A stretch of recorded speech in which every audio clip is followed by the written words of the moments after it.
All right, so I know that for a lot of us, we have been involved with projects that have what? Crashed. Okay. And when we say crash, we mean that the company folded up. Take notes. Okay. Company folded up. Okay. Okay. Website shut down. Okay. They claim they were hacked. Okay. Funds become unwithdrawable. Okay, cannot withdraw money anymore. Okay, these are the key things that happen when they say a project has been hacked, okay, or a project has crashed. So how is Orizon different from all of these people? Because Omega Pro, IPC, NRC, Smart Mev Lab, all kinds of project has come, and this has been the story. Now you need to understand that all these things you listed here happens in mostly centralized projects. Okay, in a centralized project, the company folds up because it is a human operator. You need to understand. On a decentralized system, you don't have a human operator. It's a smart contract that is the operator. Okay, let me even show you that now. So let's come here. Okay, let's just come back here. Let's come here and say, okay, give me a tabular comparison between centralized finance projects, okay, and decentralized finance projects. Okay, I want a tabular comparison. Okay, I don't want this, so it is showing me. I want to give me a tabular comparison. I want to see it in a tabular form that is easy to postulate. Okay, so let's look at it together. So asset custody. So the first thing in centralized is that the asset, your money, is in the custody of the platform. Okay, platform holds your private keys, platform holds your money. In decentralized finance, it is called self-custody. Okay, your asset is in your control, is self-custody, is not somebody else holding your money.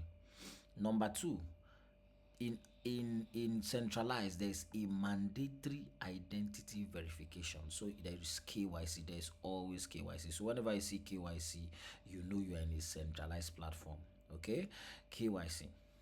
Okay, anti-money laundering. Also, this anti-money laundering, KYC is because of anti-money laundering. They want to ensure people cannot launder money, and I understand on the blockchain a lot of people have used the blockchain to launder money. Okay, which is why you have anti-KYC in centralized. Okay, here is anonymous. Everything is happening through your wallet. It's wallet based. You only have a wallet address. Okay, that's how you control your access. Access is controlled by what? Your wallet. That's why they call it permissionless. Permissionless means that you don't need KYC. Anybody can transact. The next one is transaction execution. Here is centralized. You have an order book. You have internal matching. Okay, like in a Ponzi scheme, somebody needs to manually match people, or they have a system that matches people. But all those things are manually organized when it's time to make payments. Okay.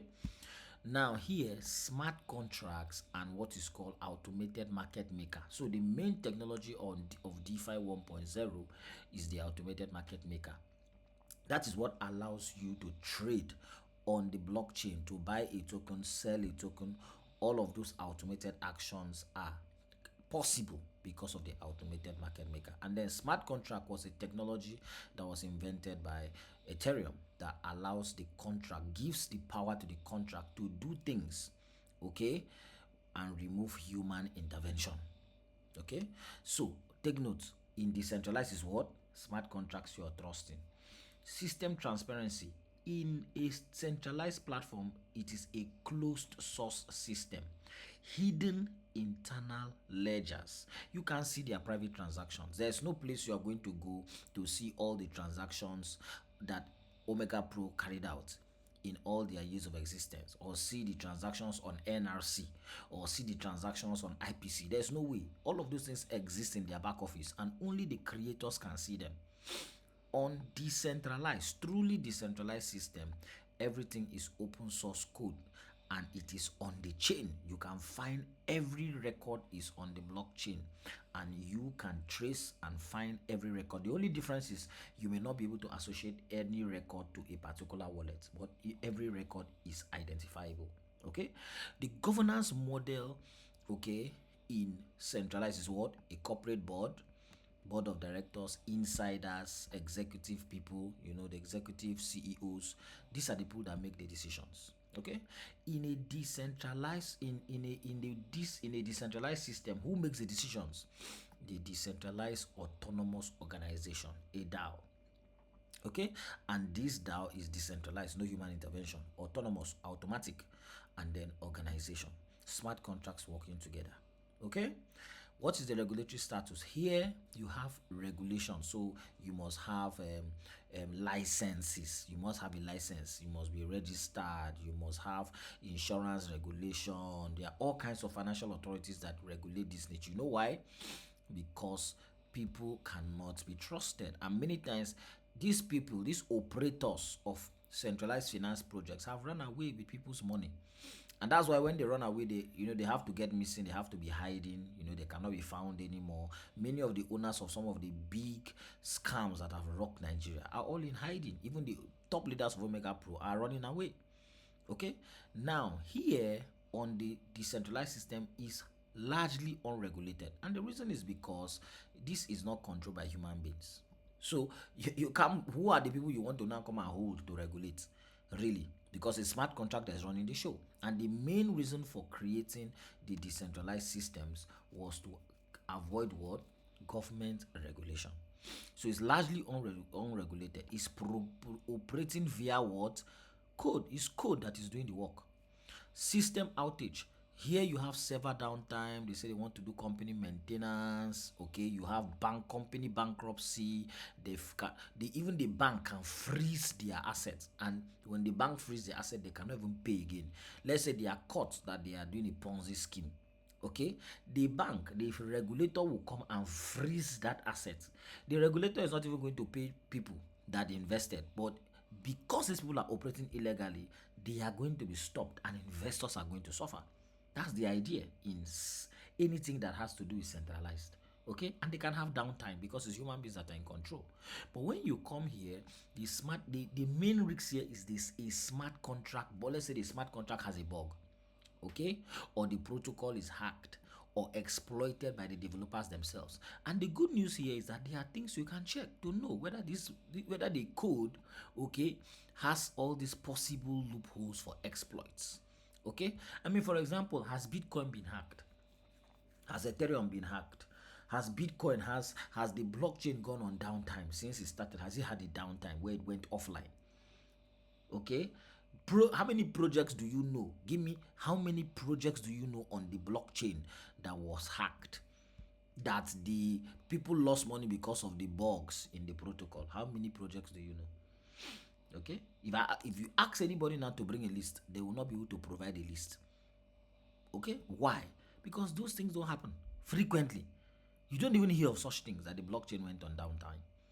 So if it is really decentralized and run by smart contracts, there's a certain level of protection. But again, they want you to know that there's still a risk, because it's possible to write code that it is not working well. Okay, now account recovery. Here, how do you recover your account? You contact customer support, you reset your password, you recover your keys. You see, here you have username and password. That is what happens in centralized, because they know you, they have KYC. On the blockchain, there's no recovery option if you lose your passphrase or your private key. Okay, transaction speed. Here you have high speed transaction executed off chain. Okay, off chain meaning physical, offline, instantly. Here is variable speed. The speed is dependent on the blockchain network congestion. If you are on a network like Ethereum that has a lot of transactions, it could be slower. If you're on BNB, that Binance chain that has cheaper transactions, okay, cheaper transaction cost, and then also faster speed, it can be faster. Your transaction can be faster. Okay, what are the examples of project like this? Binance, Coinbase, okay, Binance Exchange, okay, Coinbase Exchange. All of these are Even though they are blockchain, oh, they are what? Centralized. When you hear exchange, Binance Exchange, all those exchanges, they are what? They are centralized. Okay, here decentralized are what? Uniswap, MakerDAO, SushiSwap. There are several decentralized exchanges. Okay, so the project we are talking about is what? 100% decentralized.